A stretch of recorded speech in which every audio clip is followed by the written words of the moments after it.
বাঁহৰ পাততো লুকাই আছে ৰোগ নিয়ন্ত্ৰণৰ উপায়। সাধাৰণতে বাঁহপাতৰ যে স্বাস্থ্যৰ বাবে উপকাৰী গুণ আছে সেই কথা বহুতেই নাজানে। কিন্তু ভাৰতীয় চিকিৎসা প্ৰণালীত কেইবা শতিকাৰ আগৰে পৰা বাঁহৰ পাতক ঔষধ হিচাপে ব্যৱহাৰ কৰি অহা হৈছে।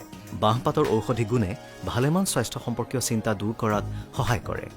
ইয়াক বহুমূত্ৰ ৰোগৰ পৰা আৰম্ভ কৰি মেদ নিয়ন্ত্ৰণ কৰাতো ব্যৱহাৰ কৰা হয়। বাঁহপাত বহুমূত্ৰ ৰোগৰ বাবে অতি উপকাৰী। ইয়াত থকা ফাইবাৰে তেজত শৰ্কৰা নিয়ন্ত্ৰণ কৰাত সহায় কৰে। ইয়াৰ সেৱনে ইনচুলিন স্পাইক প্ৰতিৰোধ কৰাত সহায় কৰে। বহুমূত্ৰ ৰোগীসকলে চিকিৎসকৰ পৰামৰ্শ মতে বাঁহপাত উতলাই সেই পানী সেৱন কৰিব পাৰে। বাঁহপাত পিচি মৌৰ লগত সানি মুখত হোৱা ঘাট লগালে ইয়াৰ পৰা উপশম পাব পাৰি। একেৰাহে কেইদিনমান এই মিশ্ৰণ লগালে মুখৰ ঘা নোহোৱা হৈ পৰে। বাঁহপাত ভালদৰে শুকুৱাই গুৰি কৰি মৌৰ লগত মিহলাই খালে শুকান কাহৰ পৰা মুক্তি পোৱাৰ লগতে শ্বাস প্ৰশ্বাসজনিত ৰোগৰ পৰাও উপশম পাব পাৰি। আনহাতে বাঁহপাত সিজোৱা পানী সেৱন কৰিলে পাচন শক্তি বৃদ্ধি পোৱাৰ লগতে গেছ, কোষ্ঠকাঠিন্যকে ধৰি পেটৰ বিভিন্ন বিকাৰৰ পৰা উপশম পাব পাৰি।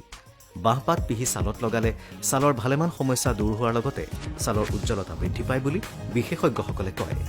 বিশেষজ্ঞসকলৰ মতে এগিলাচ পানীত বাঁহপাত দি ৪-৫ মিনিট সিজাই সেই পানী সেৱন কৰিব লাগে। কিন্তু গুৰুতৰ ৰোগত ভুগি থাকিলে চিকিৎসকৰ পৰামৰ্শ মতেহে ইয়াক খাব লাগে। গুৱাহাটীৰ ৰূপনগৰৰ পৰা ৰাতুল ৰাজবংশীৰ সহযোগত ভাস্কৰ জ্যোতি আচাৰ্য, নিউজ হেল্থ প্লাছ।